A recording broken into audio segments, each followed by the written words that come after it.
One young consent from one Chief Justice a year Kasee any Yabua watimi atwa homemu ya we na ye dan stronko kra na wasie na sa dan no ene ye court wom na Kadjebi akan district wotimantemo ena wasie na wo mopa hontoma no ena wode afutu ema atemuafo ene emranimfo nyina se wonhwe na adwuma na bu e wo ho ne atentrene no e ka ho bere ma manfo nyagidie wo mu nti sa su no momo entotorase.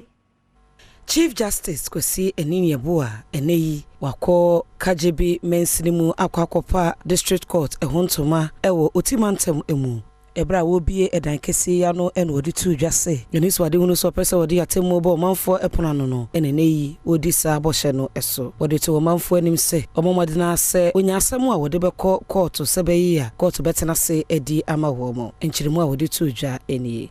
And there are people who work hard and are highly productive.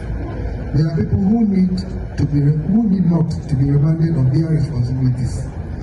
They do not need a boss to keep an eye on them before they do what is right and what is expected of them. Integrity is therefore the most important character trait needed for an efficient and effective service for building a good reputation for an institution, engendering trust and securing a bright future for our nation. Enwechi ena mensini krache Wilson Agbanyo enso editu dwase atemo ya ade eda mampanyina koma so pa isenti wo hwekwan se omanfo benya atentene ne ewo asem bia eho enunti ena mpanifo atu sana muyi a waba besi dan yi ede ama wo mo. Existence of this courthouse is a manifestation that our people within the district will not take arms against them, their brother or a sister.